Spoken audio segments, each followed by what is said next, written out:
All right. Myself so I can see it. All right. I'm going to change the view over to my other camera, put the light on. And there you go.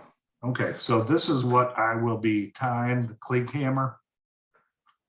When I first started tying, I tried all the different flies and it was fun. And then all of a sudden I saw a picture of the cleat hammer and I was like, wow, that is the coolest fly I ever saw. So I started tying those right away.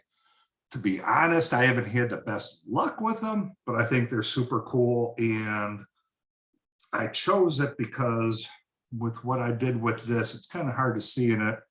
I figured if I was going to have any good chance of trying to even do the win place or show, I had to make it a little bit difficult. And with a cleat hammer, there are so many different things you could add to it. Everyone ties them a little bit different. I'm going to show probably the normal way. And then I saw a couple ways that if you have beginners on how to do the post and the hackle a little bit easier than if you're trying to tie it in. That actually uses a little bit of UV glue. And it makes it a little bit easier for the beginners and they won't get so frustrated with it.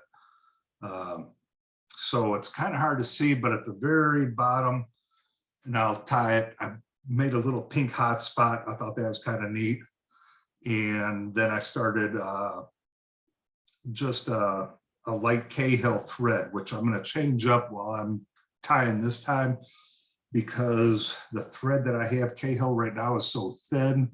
While I was trying to wrap that body, we would be here probably 20 minutes just kind of filling up the body. So I have a different color that's a little bit thicker that'll speed that up.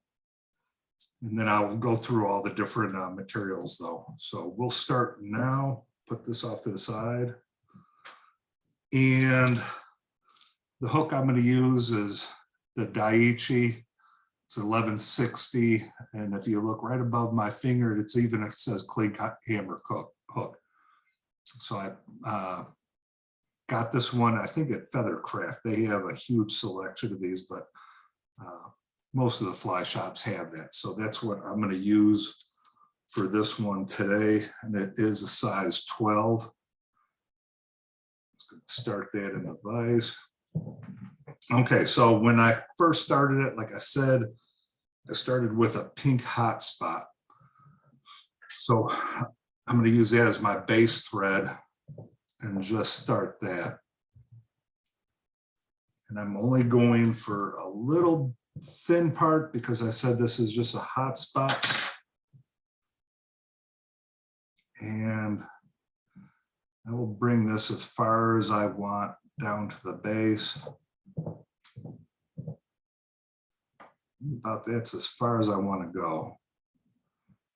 I'm just going to do some wraps. And about there is what I call good. It's kind of hard to see. I wish I had a little bit better camera. But now I'm just going to bring it up quicker towards the top, because what I'm going to do is just tie this off. And I will do just a couple half hitches just to lock it in.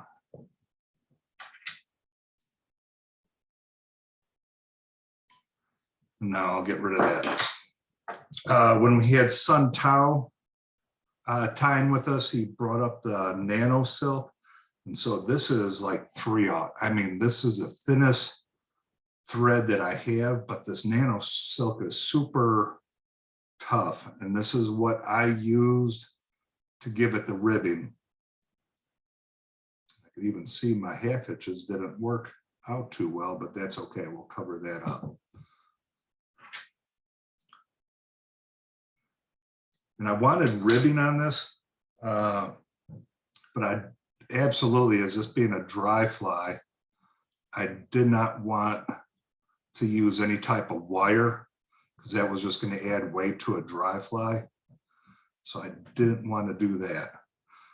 So now what I wanted to do, I got right to where I wanted the hot spot.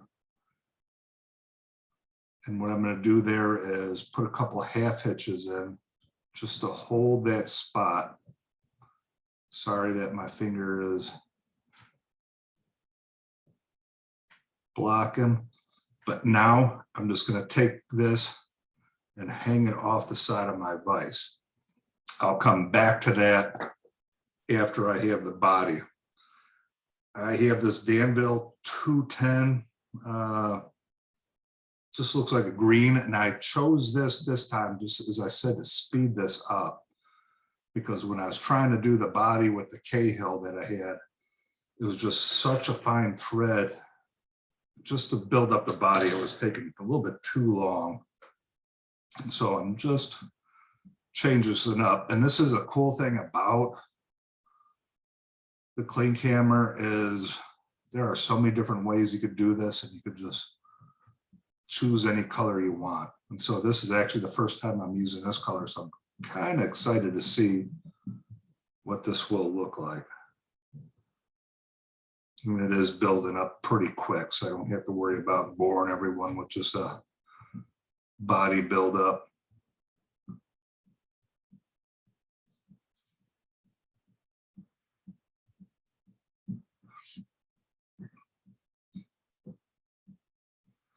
Just do a little bit more, and we'll call it good.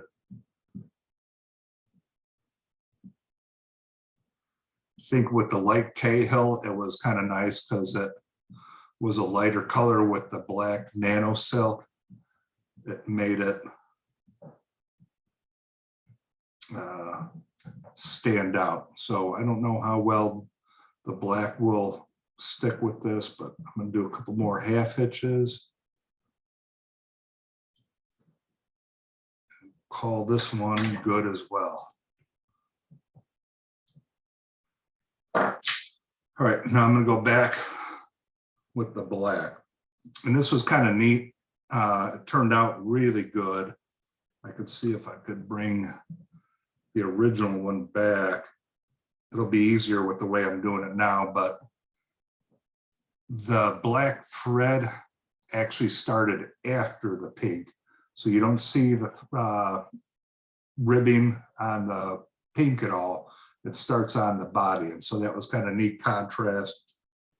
Maybe that kind of helped during the judging, but just put a couple wraps right at the transition of the pink and the color. And then I started the ribbing up.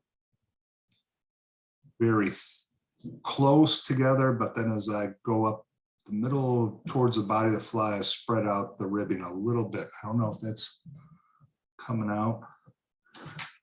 It's good if I could bring it a little bit closer. It's not getting good focus, but hopefully that works. You could see it.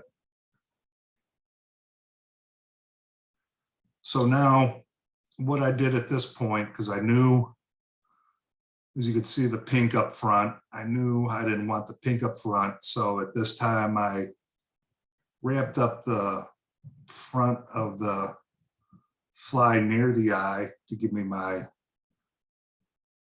black head towards the top. And that'll be good. That little bit I have of pink left will be covered up with dubbing. So this will be good. So I'm just going to position this a little bit better. Make that parallel. So now comes the next part of the post. There is pair post you could buy. I've said, shown this before, use Bonnie cord in the 4mm. And for the fly I used, I did a mixture of the orange and the white. I figured trying to make it a little bit different would look kind of neat, hopefully for the judges. And all I do is I cut off a couple inch pieces, and then you just start pulling them apart, and they're in these little strands. And I took one of white and one of the orange to do it. And to mix it up, just kind of like Amy's done with the dubbing, I did it with the pair post, where I put the two together and I start pulling it apart and trying to mix it up. And that way it kind of made a nice little blend of the two together. It's kind of hard to see it.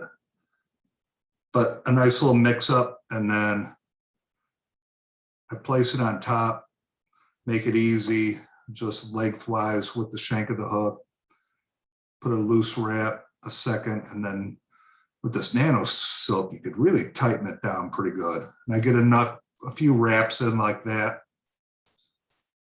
I will then bring the post up, give it a little spin.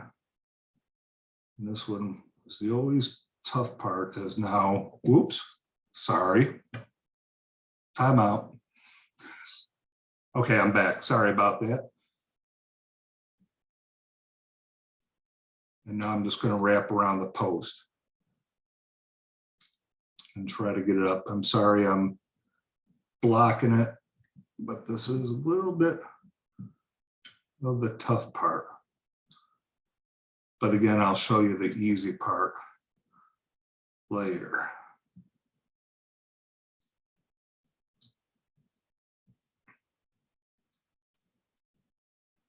Everyone's still with me, hopefully. All right, now I've got the post, and it's actually, I'm going to make it a little bit easier for me. I'm going to take some of this off, but not too much, but enough where it'll make it a little bit easier for me to work. You could use any dubbing for the fly I used that peacock green. I like the looks of that. With some of the nymphs I've been using lately, I've been mixing the green and the black, which has been a pretty cool color. So now I'm just going to make a little dubbing line here.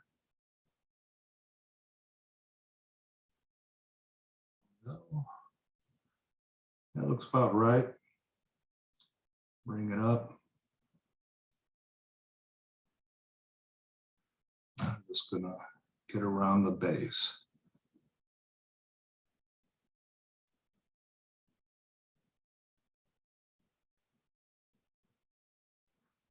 And now I'm going to start around the post again. This is where I want to end it. You don't have to, but I find it a little bit easier to put it in this position now to start the hackle.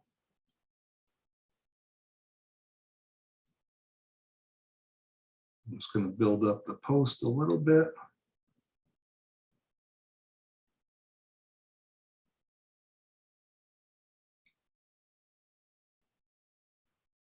All right, I'll call that good. Now for the hackle. This is probably the first thing I've ever bought for fly tying when I started a couple of years ago. Metz, and this is Saddle Brown Natural. And this was my first big purchase I got, and I'm actually starting to go through most of it now. So basically I just cut off a small piece. Any color works. Grizzly looks really good on this as well. So I will start this.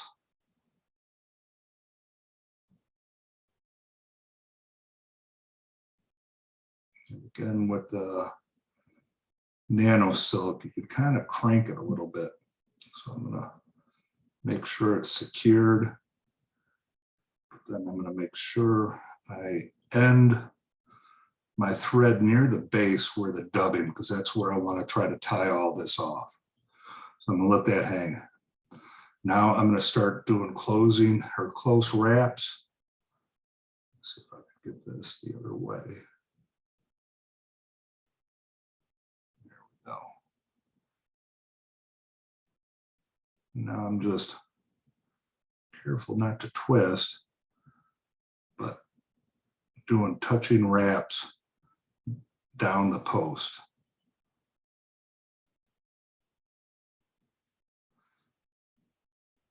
And I like this hackle that I have too. Near the center, it's got a black stripe, so it really stands out.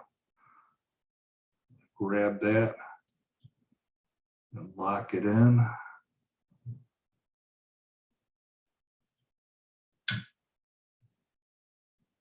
Okay. Put it back on the vertical. And cut off the extra tackle there.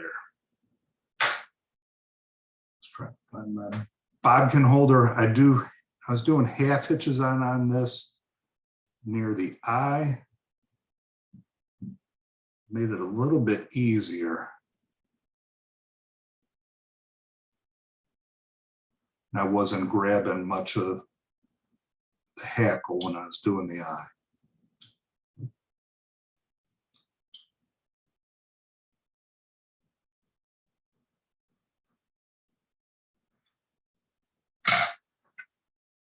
So that's the main area there. And now I'm going to spin it again and just take a little bit more off the top. And then one of the things I like is a popsicle stick with some of the hook portion of Velcro. You just kind of fluff up the dubbing a little bit, give it that little buggy look. And there it is. That's what I use to tie the first place clean camera right there. Any questions before I go on to the next quick little ways to make it a little bit easier for the beginners who want to try something like that? If not, I will put this to the side. And I started one already with just a thread base. So what I will do now is show an easy way,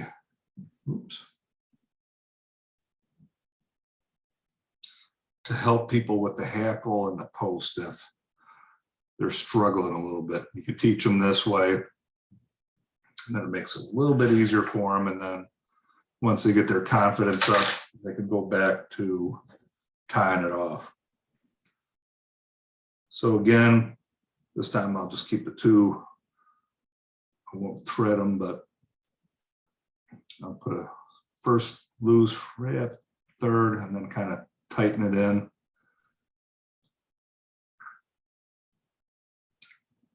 Okay, so I'm going to hold it there for a second. Again, if you have an old card, this is an old VA card that I had. What I'm going to do is get some UV glue. I don't know the brand of this one, but works pretty good for me.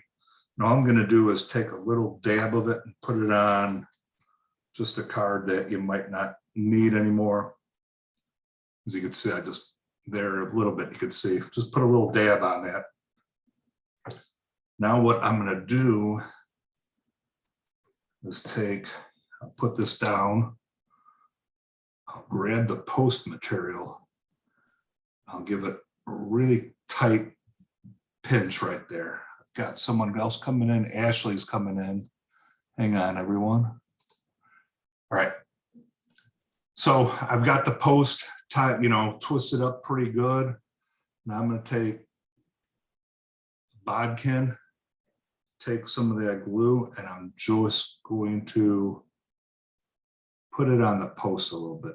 I put a little bit too much here. And I'm going to use the UV. So here comes a little blast. Protect you guys from looking straight at it. Now if you look, you can see that, get a little better. You can see that post is in there pretty strong now. So if they're having a hard time getting a strong post, they could do it that way.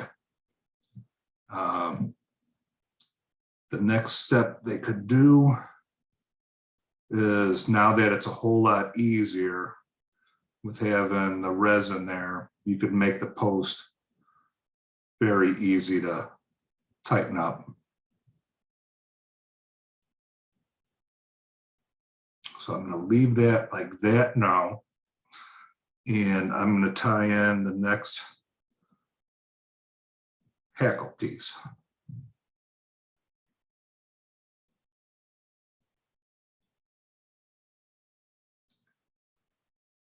Just gonna get that started. And then I'm gonna push the thread to the side.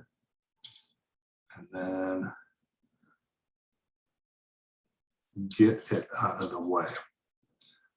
So again, we have it there.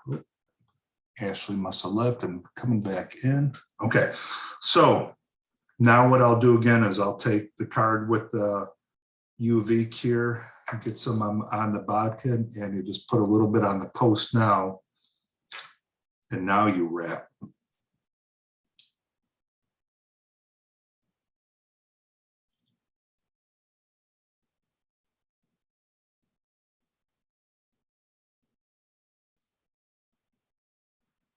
Once I'm about done, I could get where I want to put it. And while I do a UV cure again.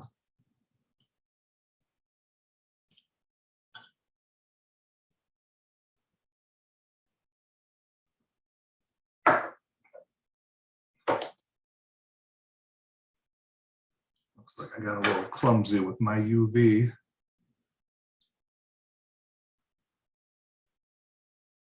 Ooh. A little bit more.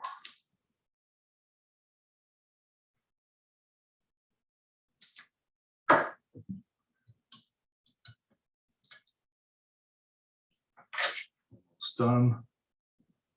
Just get thread.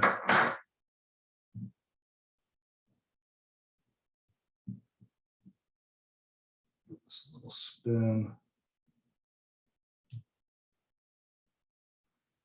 So there's an easier way if you're trying to teach someone how to do it and they're struggling with the post, but you do got to be careful. I don't know if you could see that, but do it this way. You do right here, you got some glue on that. So that's a possibility of gunking up your fly that way. But I just wanted to show one other different way if you were struggling with a post and what I saw someone do, and it does kind of help when you're first starting. So that's all I have. Does anyone have any questions? Do you have to swear in German if it isn't going very well? Yeah. Hans von Klinkhammer. Klinkhammer. The Klinkhammer. Yeah. All of us who studied German and you know what's funny about the Klinkhammer is that's actually one people migrate to because I think it just makes you laugh. I mean, it's like, well, I'm going to tie that. And then everybody starts into the German accent. Yeah. So that's pretty cool. What I'm going to show too on, I'm going to switch over on my camera on this part of it. Move my pin there. You are going to be pinned now. Oh, I don't need to be pinned, but I'll There you switch over on the camera.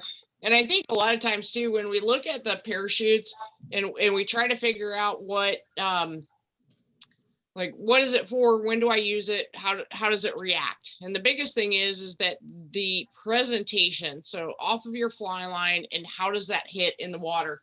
So I've told you guys before, you know, my kitchen often looks like, let's see if I can actually, I think you're still pinned on mine, Mick. Hang on, let me get rid Yes, of it. I do. You're pinned. I know, but you're pinned on my view still, so I need to, otherwise I can't see what I'm doing. You can see. Gotcha. All right, there we go. So with a lot of times, and we're not quite sure what that fly does when it hits the water. And so I did a couple different, it's a variation, it's a post. I fish these a lot. I've done similar as to kind of the grizzly or, you know, a hackle. And on this part of it, sorry, I love hackle. And if you guys didn't know that, I love hackle. Because you get that little spiral that Yep. comes out and it just makes it look like you made the fly right. Because how it does that whole circular around. This one has a foam post and this one just has the same as far as a parapost or body cord. And the point of the post is for the aerodynamics of it and then also a visual. We fished yesterday, it got very gray at certain times of the day, and when you can't see it at all, that's what the post helps for. And one of the things I think that also So when you're looking at a fly and how it lands, let's see if I can do this correctly with my, so what you're seeing, and I'm going to try to, whoa, I'm really braving it. But there you go. Look at the top of the fly of how that spans out and how the wings. And so that's the profile that you're creating a shadow on. And then the side view, if I brought that back correctly. And so you can see the hook is just dipped right below the surface. Where the hackle is sitting is called the film. So that's just the invisible part, right? It holds it a little bit. If you skate it out there, if you're trying to skip rocks, you're not going to get that effect. That placing does the same. And so just a second, let me see if I can switch over again. So this is the one, same. So you cast it in, you got your water, and same. So again, kind of looks pretty buggy, right? From just the view. And the profile, again, the shadow, what the fish sees, because the fish is seeing it from that. So I think that's kind of one of the fun things as far as trying to figure out what, ooh, I messed up that camera. Really messed up. Hang on, you got a whole view of the fly room there. But that gives you kind of an idea, again, of what that fly does on a clinghammer pattern. Is the hook is just below, but they're more enticed by what the top profile does. They have some buoyancy to it. You typically are going to need to treat with either some gank or a dry fly. Again, if you use the foam, it's going to have a little bit more buoyancy. Let's see, this is, am I doing that right? Can you see that? So again, that's what it's coming down the water, or it's drifting in that profile. And again, you can see how it doesn't even break the surface all the way. So it's just sitting on top, and it's not, I mean, fast water. Yeah, it's going to break the surface. It's going to go underneath, and then you're going to pull it back up, and you cast that back upstream, let it drift back down, and fish it out. So that was all my presentation as far as with Post and what they do, because I think a lot of times there's a little bit of mystery of when do I fish this? Where do I fish it? Any water. I mean, it doesn't, there's no preference, I think, as to, fast water, slow water. I think it's, if you're on slower water, it's all about presentation. If you're sloppy getting it in there, they are not even going to give it a second look. On faster water, you have a little bit more forgiveness. And so you'd start upstream, kind of let it drift, go all the way through the riffles, and they'll just come right up from places you didn't even know they were hiding, and they'll grab that. So that's my thought on that. I fish and I tie a lot of parachutes, love them. It's probably one of my all-time favorite as to the technique, just in making it start from, the hook. Let me see if I can switch back over. Start from the hook and then go to something that you're like, oh my gosh, I can't believe I tied this. And so Mick showed some great presentation as far as Post, gave the two opportunities as far as how you would tie that in, and also securing it. So between the UV, tying it in with your thread wraps, and I use very similar as far as the materials are all going to be the same. I did the earlier one with it's foam. It comes like this. It comes in a little foam tube. You can buy a little fancy thing that has a whole bunch of little foam ones in here, and then you just size them to whichever size. I've been known to cut these in half if I want a different presentation or a different setup. So this will give you another idea, is kind of taking that foam, making it into that parachute. Here's a very exaggerated, it's a heavier hook. You can see that's a very thick on the core as far as that foam, the black on the hackle, and it sits.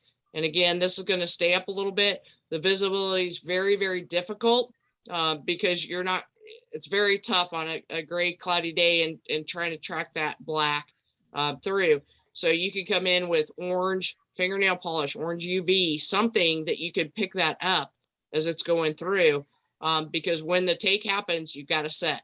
And so you can see again with that curve is typical to any sort of a clink.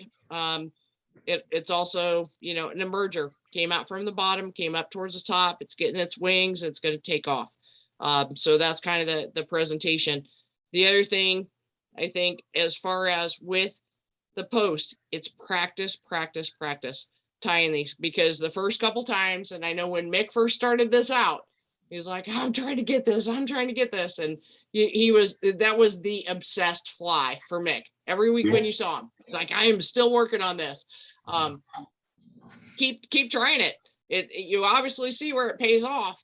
The other thing is that proportion. And I tend to, so that I don't have so much material at the back and the front, and I've done this one a couple of times, I loop it over because I want that diameter, but I don't want to deal with all the bulk. And so I've finished out, I've finished out the back of my fly, and I come in and I just make this loop. It's easier for me to manage on the size of it. It's what you get used to dealing with. So your thread tension, again, a little bit about an inch, come across the top, and it's every one of your ties in are with purpose on this, because you can't have it roll. If it rolls, you just lost your post. So you want to come in, get it positioned, and then you come up. And we talk about thread dams a lot. And I think one of the things with post is properly aligning this in. So your thread post is where you're going to pull it all back. And I'm going to come in and I'm almost coming as close as I can without impeding the material, but I'm building up that thread. I'm making that thread be the tool. And what happens is it starts to stand perpendicular on my hook shank. And on this portion of it, because I can use the back portion to help build out the thorax and the back part of the fly, so I can come in, I'm going to cut it a little bit at an angle, kind of ignore this front part for now, and I can come over and I'm going to tuck that now with every wrap. So I'm creating a little bit more thickness to that fly. And you can see I have a little bit of a drop off. So what I'm going to do is build up on that back portion of it. And with the thicker thread, like Mick was talking about, is you can build that body up fast. I want a smooth transition. I don't want it to have this big lump in here. And so, you know, again, several thread wraps coming in, making sure that's kind of, again, smashing down, for lack of a better word. I'm smashing it down. I'm making that transition smooth across the whole portion of it. I have one lump that's like not getting in there. At this stage right now, this is when I would add in the dubbing and finish, kind of get the rest of the build going on this part of it. And you can switch the fly, or the hook in your vise if you want to. I've lost those on the floor before, so I tend to not. I leave everything where it is. I'm going to come up in front, I'm going to go in back, and then as I come around, I'm just going to go in circle. And every circle that comes towards me, I'm actually cinching that in place. Come back around, circle, hold it in. Oops, it just went under. And I'm going to build up the amount of space where I'm going to lay the feather in. And then from there, you have to almost imagine what you're doing, but front and back. And because all my feathers are going to start on the backside, I'm going to end on the backside on my hook point as far as where the hook is. And then now I can come in with my feather and lay that in. But it does, if you feel like extra clumsy where you're just going, gosh, and the first time, you know, thread and hook and everything, it goes flying on the floor. Just try that. Just come around. And again, you're just going to go once, come towards yourself, kind of cinch it in place, hold the top of it so it doesn't overly exaggerate pull.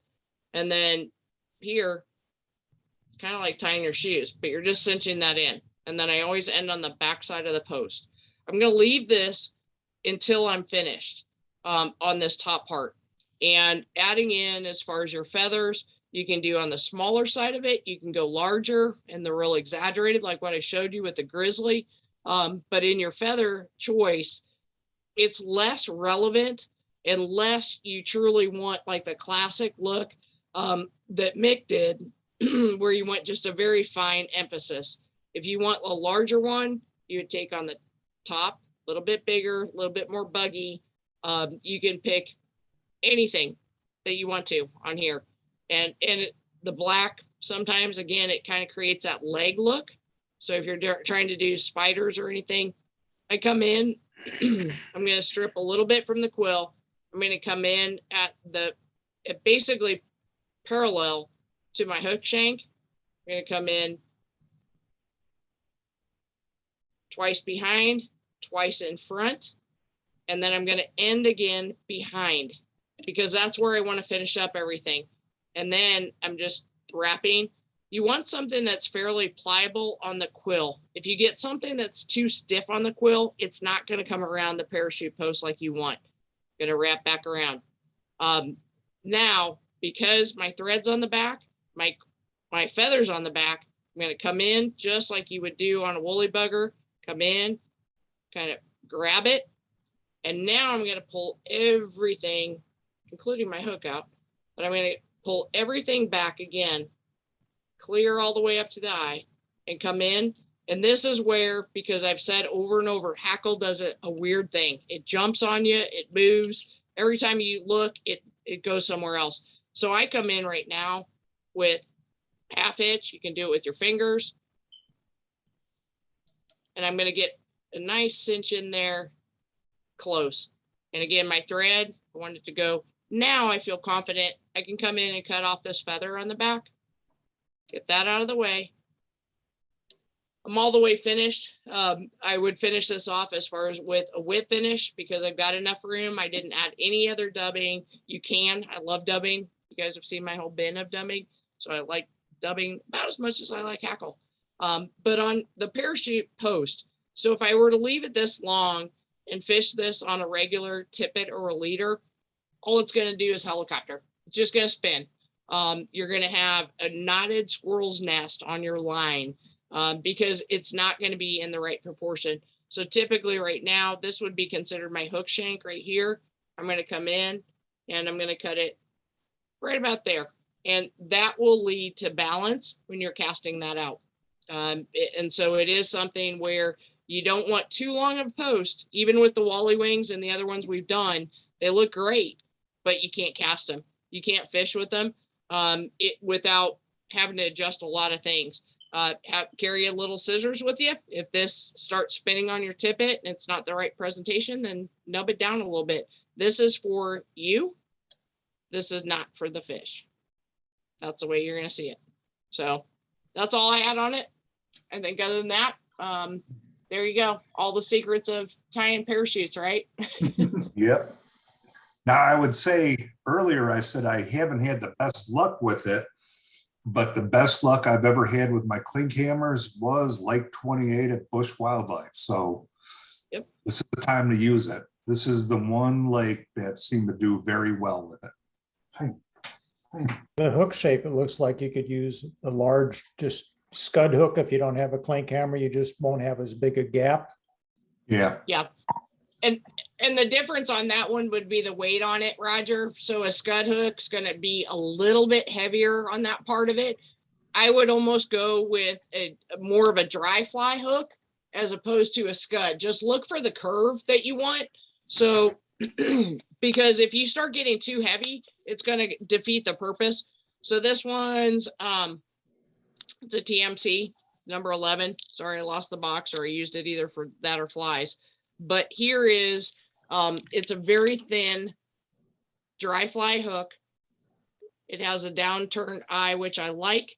And you can see the similarity and yet kind of different, but it's a very thin, lightweight. I want the parachute to work, but it has enough of a hook to it that it kind of works on that. But yeah, you could try a scud, definitely. Just add, I would recommend on a scud hook, use foam as opposed to the pair of post. You know, go for the heavy duty, because the foam will keep it up more. And it's really something where it just, again, that visual, I have it in white, black, yellow, orange. You can cut it to your size that you want. So, and you can go mega. I mean, this actually comes, you can see it's got tiny ones. Obviously they're still in the container. I don't use that size. But you can go with the big ones, and then I cut these in half. And it doesn't, again, the shape of the actual para Amy? core post. Switch your camera, okay? Oh, sorry, I'm talking like I was, there you go. I had all kinds of demos going. Now we And then I just give you turned the off, I name. just turned off my camera. Yep. I tell you, us new kids. All right, let's see if I can get this back again. All right, so with the, this is what I was talking about, the foam. So it comes in a little kit, and it has basically a pair of posts, and it'll show you on the back, and then you open it up and it has all different sorts of directions, like how you first would tie it in, you leave it long, but it comes with, I mean, these aren't even a millimeter, and then it goes up to kind of those mega, like that black one. I mean, that's a pretty large, but see how that's a scud hook on that one, Roger. And then I did a quill back on that. And again, the only problem I have is unless I'm in white water, I can hardly see this black with our conditions. So you can buy it like this. You could make your own out of the foam sheets that we go with, but on something of this size, and you can go a lot smaller with it. I have a couple here because I kind of got dared to like do 18s and 20s this past week, so I did them. I don't enjoy them, and we had to fish them this weekend. But here's one. I mean, this is so small. This isn't going to help with any buoyancy at all. So then I would notch down, and then you're going to switch over and go to about this size hook, which then you're going to be fishing off 7X. You might be on 6X as far as your tippet, but this would be the appropriate sizing. If that gives you kind of an idea. So I don't know, look around. Sometimes packing stuff looks kind of foamy and buggy. There's all kinds of, I have to put my labels back before I forget where they came from. Fly box or hook boxes make great fly keepers, by the way. Well, I don't have anything else. Anybody else have anything exciting, new parachute topic? Bug topic? Ready for Lake 28. Looking forward to it. Lake 28 Sunday, 9 a.m. For those of us, Justice, I'm pretty sure you aren't flying up from Florida, but we'd welcome you if you want to. I wish I could. Yeah, but and we are going for trout, so they start stocking Wednesday, and then I've been assured that Lake 28 will be in good shape, and so we'll fish. It's a BYO everything in regards to your water and something you want for lunch. You guys got the chili and hot dogs on Sunday. We don't do that for locals. You can bring your own sandwich or hot soup. It's going to be very cold. We have 3 days of hard freezes coming. So that the trout are going to be ready and they're going to be hungry. For any new folks who are going to come out and join us, we've got plenty of gear, flies, everything else. The only thing I could say is hot hands never can be underrated. Grab some hot hands at Walmart. Yep. Well, I'm going to be at Fort Robinson this weekend, and we just had 2 inches of snow out there. So, Well, yeah, you guys, and you guys just had your stocking too, didn't you? You just had an event this past Saturday. past Saturday, yeah, right here locally. But we're going after cutthroats and brook trout.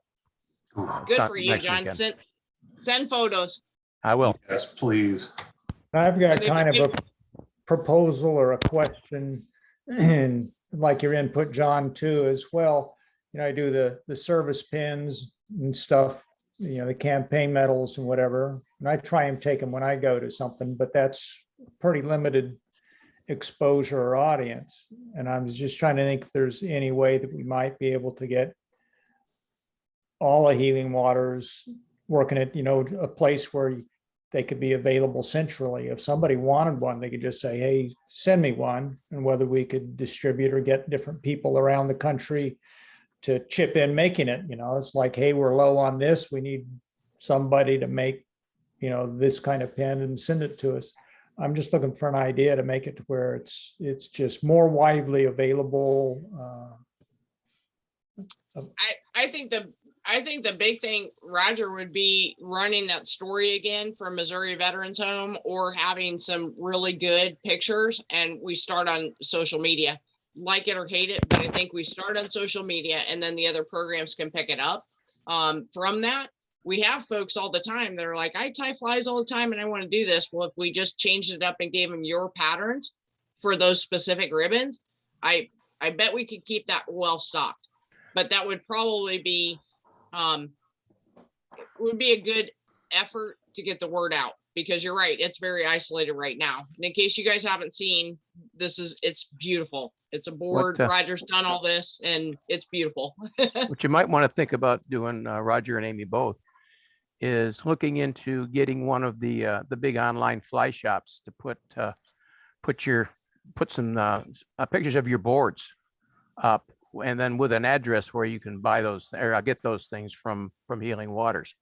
I don't know if Todd would go for that or not, but I was thinking like Jay Stockard or some of those other online fly shops that might be willing to work with us to advertise some of those kinds of things for us. Well, that'd be a great start too. I'm writing all my notes. You guys can see me. I'm writing all my. So yeah, that would be wonderful. But Roger, are you ready to make all those pins if people don't jump in? Well, hopefully it remains a 50-50 proposition there or whatever. Well, that's what I was gonna say. Be careful what you wish for. We always say that, right? Yeah. I think that would be a good place to just kind of, we can definitely, if anybody's got any ideas on that, and just kind of where to start. I think that there's a lot of, they're just awesome to be able to see and have people, and they have them on their hats, and they just, it's a great, we're going into winter. It's a great project for folks.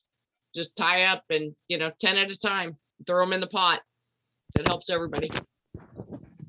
Yeah, I think we'll be tying one up on one of our Thursday evening shows. So we'll get Mike Kelly. We'll turn him onto the video that you made, Roger, and let Mike take a look at those and see if he's willing to tie a few for our Thursday night video. Sure, because it was just after this past weekend, we had like 2 new guys, and so 2 more people, kind of got exposed to it. But I just sat back and thought, like, yeah, it's only 2 people. We got all these meetings and other things, so just looking for ideas. I think even what Mick saw with entering the fly tying competition was, taking good pictures and kind of getting each one with pictures. I know you did the ribbon with the instructions, Roger, and then even having some photos with those and the complete board. And I think it would just be something we could put together a whole, hey, tie yours up, or here's where you get them kind of thing, and put it out there too. We've got some pretty darn good fly tires in Healing Waters, and we've got I don't know, don't we have some people with a YouTube channel? Oh, besides me? Yeah. Doesn't Cental have a YouTube channel? Besides us? Yeah, doesn't there's a lot there's folks that are putting their videos out on YouTube, but I think and I'm not the social media push on this, but I think between the Facebook and then Instagram, which actually gets more interaction. Yeah. But I don't, again, that's uncharted for a lot of what I do, but we can definitely get some help on that. Yeah, Tan Sao, I believe, has an Instagram TV, or it might be Facebook television, that he runs once a week. So if we talk to him, maybe he would be willing to tie some of those flies up, and because I know he's got a huge following out there. Yes, he does. Particularly if we can come up with a Tenkara sized version. Absolutely. There you go. Isn't that what you guys use? Isn't that safety pins? You guys use safety pins for your flies? Yeah, otherwise we catch too many fish. I know, that's it. Oh man. Well, it was great seeing everybody. And so stay happy, healthy, everything this week, and happy November. Oh my gosh, we're already in November. We're back on this meeting for every Monday. Any suggestions, questions, anything anybody wants to see for next Monday? Nothing? You guys are all quiet whenever I ask, Yeah. and so that means I get a pick. I All know right. Jim was using that mohair leach a lot on yesterday. I don't know if we've ever tied one of those during the meeting. The mohair leech, yeah. In fact, I got a couple of those. They're very similar to, they're the thread. And I brushed it out before. It's really kind of cool stuff. The rust color is Yeah. great this time of year. So rust with a black head works great. It looks like somebody unraveled a sweater. And the whole thing is that when you use the mohair, you have to use some sort of brush to get everything going the opposite direction. But happy to do mohair leech. Haven't had any requests for game changers lately, which I'm happy to tie to, or we could go back to foam. We could do scuds. Well, I know I'll you let you- just love this one as much as it. I've been thinking and looking at, the techniques or whatever for tying some of those small flies, Griffiths gnats and others. I've got a few, I bought that are, I look at them and say, how in the heck somebody lay that down and, get it on that small, hook shank. And I don't know if we have anybody that really likes to tie some of the small ones that could, because I'm sure there's got to be, this is how you manage to hold on to that little piece of whatever while you're tying it down, It is, and well, I had to resort to those because I went down to 20s and I don't ever fish that. That was my trailing dry fly this weekend too. And it is something, so it's just a thread-based buildup and then your hackle. Hackle pliers are key. So yeah, we can definitely do some smaller stuff. I'm not gonna, like Copper Johns and everything on that size. No. That's what Jim Saraceno, he's on vacation right now, but we can bug him. The Paragons and the Copper Johns in that size. Yeah, he'll tie them and he'll deliver them to your door almost. But we can definitely go on smaller ones.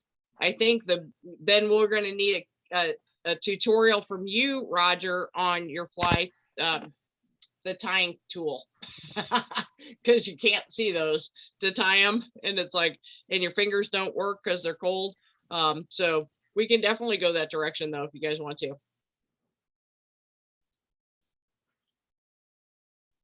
All righty. They are itty bitty ones, that's for sure. All right. And Yeah, I'll tie a maybe Copper John down to 18, but that's as far down as I'm going. That's tiny.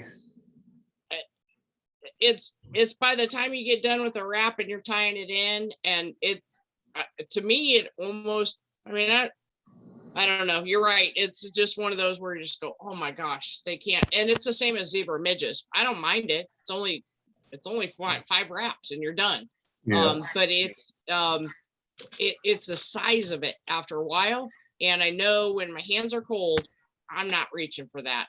It's just too hard. But and that's what I'm saying is, like, even this weekend, and we're going to be like, okay, and you're trying to tie these on, we could definitely go on the small size. And there's some folks in Tennessee, they're tying a lot of those too. So let me see what their schedule looks like, and we can maybe get a guest on here for us to next week. All right, all. Well, happy post Halloween. Go to your candy comas, and we will see everybody next week. All right, have a good week. Thank you. All right, all. Thank Great you. minds, everybody. Yep. Take care. See ya. Take care.